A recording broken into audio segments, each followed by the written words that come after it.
Pessoal, vamos lá, olha só, vamos chegando aí com mais uma aula e nessa aula de hoje a gente vai falar sobre o uso do DPS. E para ser um pouco mais exato, a gente vai falar se é obrigatório utilizar os DPS, tá certo? Então vamos nessa, se de repente você ainda não sabe, eu acredito que você vai gostar dessa aula. E se você já sabe, eu acredito que vai reforçar alguma coisa aí que talvez você ainda não conheça. Vamos nessa, olha só, chegando aí para vocês alguns itens da NBR 5410. E o primeiro deles é o item 542, que fala sobre a proteção contra sobretensões transitórias. Pessoal, eu quero que vocês entendam o seguinte, olha só, o que é uma sobretensão? É o aumento da tensão elétrica. O que é algo transitório? É algo rápido. Então, quando se fala em sobretensão transitória, é o aumento rápido da tensão elétrica. Deu para entender até aí? Beleza, gente? Tranquilo, então. É também o que a gente conhece como surto elétrico. Na verdade, a gente ouve mais falar no surto elétrico do que até mesmo na sobretensão transitória. Mas agora que você já sabe, vamos descendo um pouquinho para o próximo item, que é o item 5421, que fala sobre proteção contra a sobretensão transitória em linha de sinal. Aliás, linha de energia. Na verdade, esse item vem só para especificar o que a gente vai falar, ou seja, a proteção contra a sobretensão em linha de energia. Por que ele está especificando? Porque também existe, meus amigos, surto elétrico em linha de sinal. E como no nosso caso a gente vai falar em linha de energia, o item 54221 está deixando bem claro isso daí. Então, abaixo, no próximo item, é onde a gente verdadeiramente começa a responder o tema dessa aula. Qual é o tema da aula? Se é obrigatório o uso do DPS. Então, esse próximo item vai falar exatamente isso, que é o item 54211, que diz o seguinte: deve ser provida a proteção contra a sobretensão transitória com o uso dos meios indicados em 54212 nos seguintes casos. Pessoal, o item 54212, ele diz que a proteção contra a sobretensão transitória deve ser feita com DPS. É isso que diz o item. Eu não vou ler agora com vocês, mas eu sugiro que após essa aula você dá uma pesquisada, dá uma olhadinha lá na NBR 5410 e dá uma lida nesse item 54212, que é para você confirmar o que eu estou falando para você, onde o item diz que a proteção contra a sobretensão transitória deve ser feita com DPS. Deu para entender até aí, meus amigos? Bacana? Beleza. Então vamos ler mais uma vez, que agora que já ficou claro para vocês, vamos ler mais uma vez. Olha só. Deve ser provida a proteção contra sobretensões transitórias com o uso dos meios indicados em 54212 nos seguintes casos. Ou seja, esse item está dizendo que a proteção contra sobretensões transitórias deve ser feita com DPS nos seguintes casos. Aí nós temos a letra A e a letra B. Então vamos lá, o que diz a letra B? Quando a instalação for alimentada por linha total ou parcialmente aérea, ou incluir ela própria linha aérea e se situar em região sob condições de influência externa AQ2. Pessoal, é nessa parte aqui que eu quero que vocês prestem bastante atenção. Ó, região sob condições de influências externas AQ2. O que é isso? São regiões do país onde ocorre mais de 25 dias de trovoadas por ano. Então, a primeira resposta já está aí.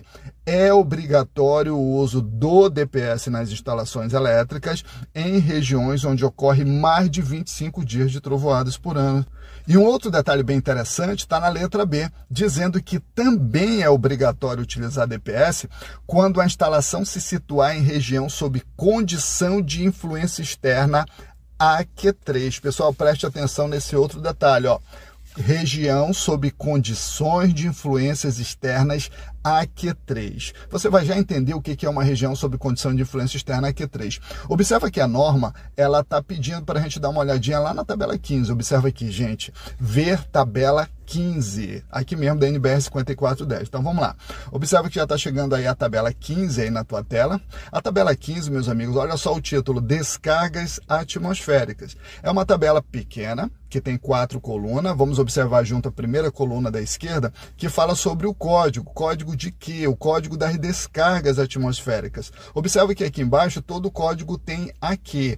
AQ é o código das descargas atmosféricas. E a norma classifica a intensidade de cada descarga pelo número. Como, por exemplo, olha só, AQ1 é uma descarga atmosférica desprezível. Já o código AQ2, ele classifica as descargas atmosféricas como indiretas. São aquelas que a gente acabou de ler ainda há pouco no item anterior. Observa aqui embaixo, pessoal, AQ3, olha só, o código AQ3, ele classifica a descarga atmosférica como direta, que são aquelas descargas que podem atingir de forma direta qualquer parte da instalação elétrica que esteja situada em áreas externas da edificação. Deu para entender até aí, meus amigos? Bacana? Então é isso que está mostrando aqui a tabela 15 da NBR 5410. Agora, para você entender melhor ainda, deixa eu trazer aqui, gente, a parte de um mapa aqui, olha só. Olha só, chegando aí na tua tela, pessoal, esse é o mapa da região Nordeste, só para vocês entenderem. Nessa parte aqui, vai ficar bem mais fácil você entender quais são as áreas de influência externa AQ3 dentro do nosso país, dentro do Brasil. Que é essa parte aqui, ó, que vai de Salvador até Fortaleza, essa parte litorânea, tá certo, pessoal? Essa parte litorânea de Salvador até Fortaleza, passando por alguns estados, tudo isso aqui é área sob condições de influência externa AQ3. E o restante do nosso país, o restante do mapa do Brasil, tudo está em área sob condições de influência externa AQ2. Deu para entender até aí? Bacana, então. Olha só, para a gente já começar a finalizar essa aula, deixa eu trazer para vocês, para fortalecer mais esse entendimento, a tabela 32 da NBR 5410. Então, observe que está chegando aí a tabela. A parte que eu quero mostrar para vocês, meus amigos, é aqui embaixo. Essa parte aqui, eu acredito que vai ficar um pouco pequeno e vocês não vão visualizar legal. Deixa eu aumentar aqui um pouquinho. Beleza, olha só, aumentei um pouquinho, deixa eu levantar aqui, centralizar um pouquinho mais na tela. Beleza, agora sim, olha só, é uma outra tabela que continua, na verdade, falando sobre as descargas atmosféricas, olha só aqui, ó. E aqui à esquerda, ó, AQ1 são descargas atmosféricas desprezíveis, considerada normal. AQ2, descargas atmosféricas indiretas, como a gente já falou ainda há pouco. Observa aqui, meus amigos, que tem esses itens aqui, tá? É o item 542 e o item 635. O 542 a gente leu ainda há pouco, o 635 eu te sugiro dar uma lida daqui a pouco, porque tem muito mais informação sobre esse tema lá nesse item, tá bom? E aqui, ó, o código AQ3 fala sobre as descargas atmosféricas diretas. E um detalhe interessante, pessoal, vamos ler aqui comigo, olha só. Quando aplicável, a proteção contra a descarga atmosférica deve ser conforme a BNT NBR 5419. Isso porque a norma que trata sobre as descargas atmosféricas, sistema SPDA, é a NBR 5419. E outro detalhe bem interessante para a gente fechar, meus amigos, toda a região sob condições de influência externa AQ3, que são locais do país onde existe a possibilidade de descarga atmosférica direto e, consequentemente, nesses locais vai existir sistema SPDA, nesses locais o DPS tem que ser classe 1. Ok, pessoal? Classe 1. Não esquece isso.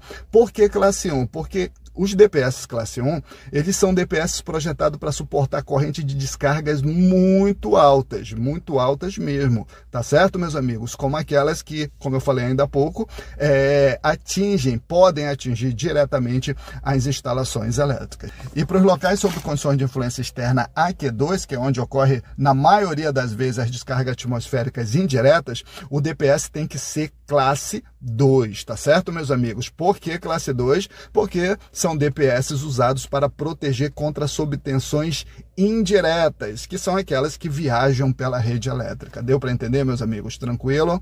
Então, agora que você já sabe, vou me despedindo por aqui, mas deixando aquela sugestão de sempre. Meus amigos, se de repente você quiser aprofundar mais os teus conhecimentos, dá uma olhada na descrição aqui dessa aula, tem um link onde vai te levar a conhecer todas as nossas apostilas. Inclusive, a gente tem um e-book que fala só sobre dimensionamento de DPS. Eu tenho certeza absoluta que vocês vão gostar e o preço está bastante acessível. Você não vai se arrepender, não. Dá uma visitada, dá uma passadinha por lá, que eu acredito que vai ter alguma coisa que vai te interessar. E qualquer dúvida, coloca aqui nos comentários que a gente vai respondendo. A gente vai responder todo mundo. Valeu, gente. Grande abraço a todos.